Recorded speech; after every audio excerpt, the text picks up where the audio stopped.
Hello mes champions, coucou mes championnes, bienvenue sur la chaîne de la motivation.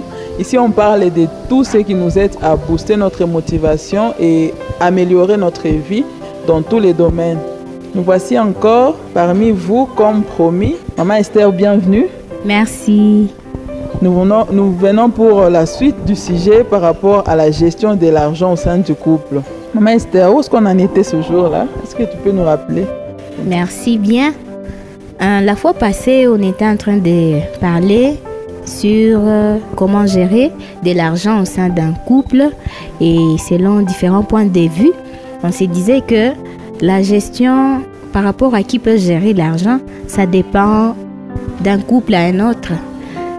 Nous avons dit que ça dépend des conventions que vous avez prises entre vous, entre les partenaires, mais aussi de la souplesse dans les initiatives et dans les responsabilités. Mais aussi, nous avons dit que une fois qu'on te confie une responsabilité, tu ne dois pas en abuser parce que confier une responsabilité nous conduit directement à une confiance qu'on t'accorde quoi? Si ton mari te laisse gérer, c'est qu'il a confiance en toi. Si ta femme te laisse gérer, c'est qu'elle a confiance en toi. Alors, il ne faut pas abuser de cette confiance et savoir comment gérer de manière rationnelle. Éviter des dépenses inutiles qui peuvent causer à ce que l'autre trouve que tu ne gères pas bien l'argent et que pour une autre fois, ton partenaire ne puisse pas te faire confiance par rapport à la gestion de l'argent. Mais aussi, toujours faire rapport. Quand on t'a confié une certaine responsabilité, il faut revenir auprès de l'autre et lui partager comment tu as utilisé de l'argent, comment tu as assumé ta responsabilité par rapport à la gestion de l'argent. Et nous avons dit que si ça se fait comme ça ne peut pas causer du tort. Seulement, c'était entre nous. Maintenant, on voulait avoir un point de vue masculin parce qu'on était entre femmes la fois passée. Et on voulait qu'un homme aussi nous partage par rapport à ça. Merci. Bienvenue, Papa Thierry.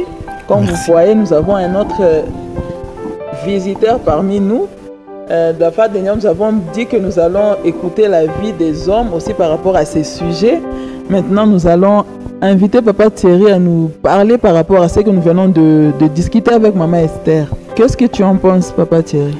Merci beaucoup, Maman, pour cette invitation. C'est un débat très intéressant parce que la gestion de l'argent, c'est parmi les causes de discorde dans des foyers. Et quand on débat sur la gestion de l'argent pour les foyers, c'est vraiment pertinent, c'est une actualité. Et en fait, en rapport avec cette préoccupation, mon point de vue est tel que la gestion de l'argent dans les couples doit être une gestion collégiale. C'est-à-dire, il faudrait que l'homme et la femme se mettent d'accord comment gérer l'argent. Cela passe par aussi certaines responsabilités que l'on peut se partager. Si par exemple, il y a une responsabilité qu'on donne à la femme ou à l'homme, c'est pas que ça revient à l'homme lui-même ou à la femme elle-même de gérer. Elle doit faire participer son partenaire, c'est-à-dire à chaque évolution ou à l'évolution de la gestion de l'argent, il faudrait que l'un et l'autre sachent comment ça évolue. S'il y a des problèmes, s'il y a des difficultés, les deux doivent encore revenir pour se mettre ensemble et voir comment décanter ce qu'il y a comme problème. Voilà ce que je pense. Et donc, il faudrait que la gestion soit collégiale, participative, de manière qu'il y ait une transparence. Et cela ferait que les couples avancent et cela ferait qu'il y ait le bonheur pour les foyers. Voilà ce que j'en pense. Et par rapport à l'homme, Papa Thierry, qu'est-ce que tu dis par rapport à l'homme? Tu donnes quelle place à l'homme lors de la gérance dans un couple? Est-ce qu'il y a des choses que seul l'homme est destiné à faire par rapport à la gestion de l'argent au sein du couple? Ou qu'est-ce que tu en penses? Par rapport à la place de l'homme dans la gestion de l'argent, de mon point de vue, je sais que lorsque on est femme et mari dans les foyers, on est partenaire. Et quand on est partenaire, il n'y a pas une place spéciale que l'on peut avoir parce qu'on est homme ou parce qu'on est femme. tout dépend, je l'ai bien dit, de la responsabilité qu'on a à gérer. Il peut arriver que vous puissiez constater dans les couples que, par exemple, pour un tel ou tel autre projet, soit c'est la femme qui est souple ou c'est l'homme qui est souple.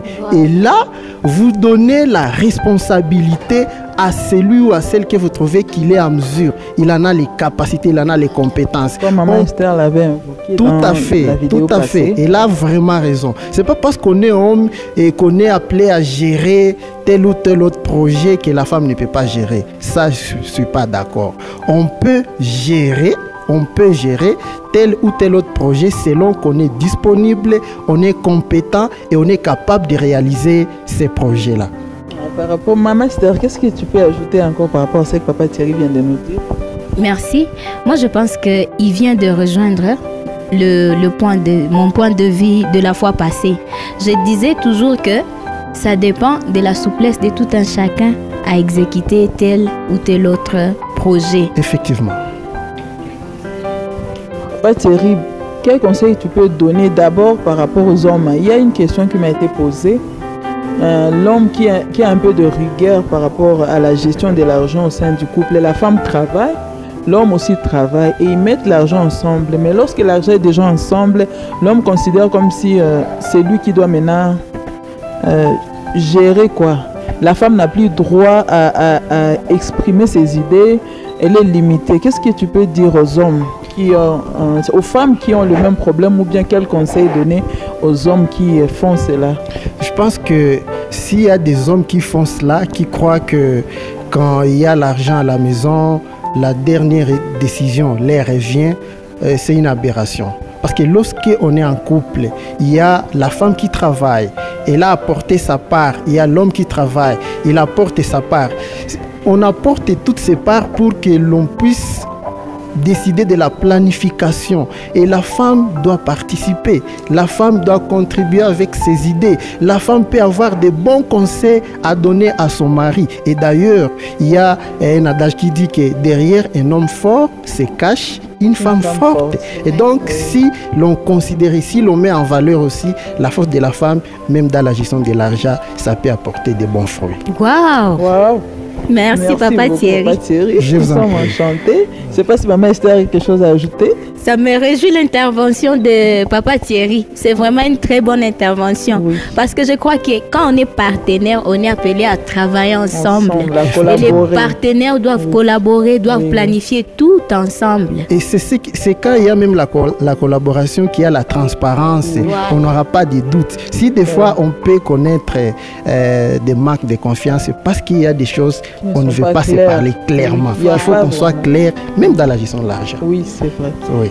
Merci beaucoup. J'espère que mes champions et mes championnes seront satisfaits des interventions qu'on a pu faire. Vous avez écouté la vie des hommes et la vie des femmes par rapport à ces sujets. Et coucou et à la prochaine vidéo. Retrouvez-moi sur Instagram au nom de Biamwa, sur ma page Facebook au nom de Mona Biams. Partagez la vidéo pour le bien de tous. Bye bye.